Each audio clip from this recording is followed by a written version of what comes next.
नमस्कार मित्रांनो, मी शुभम पवार. मित्रांनो, आरटी ऍडमिशन 2026 लवकरच सुरू होणार आहेत. आरटी म्हणजे राईट टू एज्युकेशन.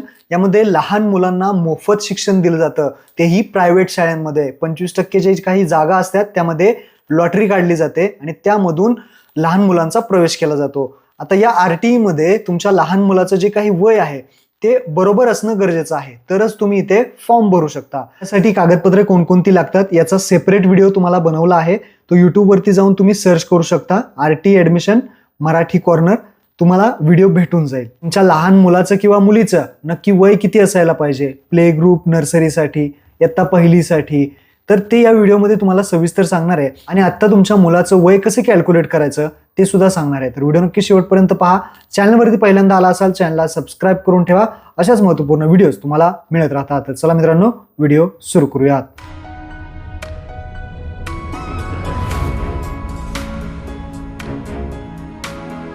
तर मित्रांनो, आरटी साठी 18/9/2020 रोजीचा जो काही GR होता त्यामध्ये मानवीन जो दिनांक आहे तो 31 डिसेंबर करण्यात आलेला आहे. म्हणजेच आता जर जे कमीत कमी वय आहे ते इथे पाहू शकता. काय सांगितलंय, प्ले ग्रुप आणि नर्सरी म्हणजे इयत्ता पहिली पूर्वीच्या 3रा वर्ग यांच्यासाठी कमीत कमीच प्लस असणं गरजेचं आहे. म्हणजे 31 डिसेंबर 2026 पर्यंत 3 पेक्षा जास्त वय असावं. आणि दुसरं, इयत्ता पहिलीसाठी 6 पेक्षा जास्त वय असणं गरजेचं आहे 31 डिसेंबर 2026 पर्यंत. लक्षात ठेवा.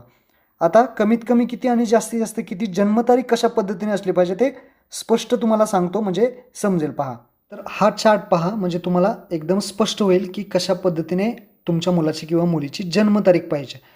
आता क्लास फर्स्ट स्टँडर्ड म्हणजे इयत्ता पहिलीसाठी जन्मतारीख जी आहे तुमची 1 जुलै 2019 ते 31 डिसेंबर 2020 याच्यामध्ये असेल तर इथे पहिलीसाठी तुम्ही फॉर्म भरू शकता. लक्षात ठेवा.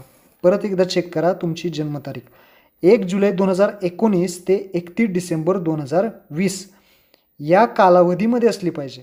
लक्षात ठेवा, यामध्ये असेल तर तुम्ही पहिलीसाठी फॉर्म भरू शकता. तसेच सिनियर केजीसाठी 1 जुलै 2020 ते 31 डिसेंबर 2021 याच्यामध्येच जर तुमची जन्मतारीख येत असेल तर सिनियर केजीसाठी. ज्युनियर केजीसाठी 1 जुलै 2021 ते 31 डिसेंबर 2022.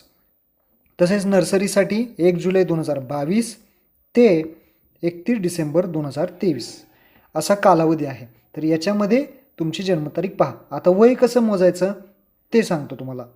तर गुगलवरती यायचं आहे आणि गुगलवरती सर्च करायचं आहे एज कॅल्क्युलेटर. काय सर्च करणार, एज कॅल्क्युलेटर. एज कॅल्क्युलेटर तुम्ही सर्च करा. ही पहिलीच वेबसाईट येईल. या पहिल्या वेबसाईटवरती जावा. इथे आल्यानंतर जी काही डेट ऑफ बर्थ असेल, जी तुम्ही तुमच्या लहान मुलाची किंवा मुलीची असेल तर ती इथे सिलेक्ट करायची. डेट ऑफ बर्थ जशी तुम्ही सिलेक्ट करणार तर तुम्हाला अशा पद्धतीने पहा डेट ऑफ बर्थ. आता इथे फक्त काय सिलेक्ट करणार तुम्ही, डिसेंबर 31 डिसेंबर 2026 सिलेक्ट करा. मी मागचा व्हिडिओ डिलीट केला त्या कारणाने इथे थोडं चुकत होतं, पण आता व्हिडिओ डिलीट करून हा नवीन व्हिडिओ व्यवस्थित बनवला आहे. तर पहा, डेट ऑफ बर्थ अशा पद्धतीने आणि age at the date of 31 December 2026 असं इथे तुम्हाला करायचं आहे. डेट ऑफ बर्थ टाकली, त्यानंतर खाली सगळ्यांनी 31 डिसेंबर 2026 सिलेक्ट करायचं आहे आणि त्यानंतर कॅल्क्युलेटवरती क्लिक करायचं. कॅल्क्युलेट केल्यानंतर जे काही एज असेल ते इथे दाखवलं जाईल. तर त्यानुसार जे काही तुमचं वय आहे ते इथे चेक करू शकता, किती वय आहे. जर ते वय तुमच्या याच्यामध्ये बसत असेल तर तुम्ही त्या ॲडमिशनला फॉर्म भरू शकता. फॉर्म सुरू झाल्यानंतर आपल्या चॅनलवरती व्हिडिओ बनवला जाईल. महत्त्वपूर्ण व्हिडिओ सर्वांना शेअर करा. धन्यवाद.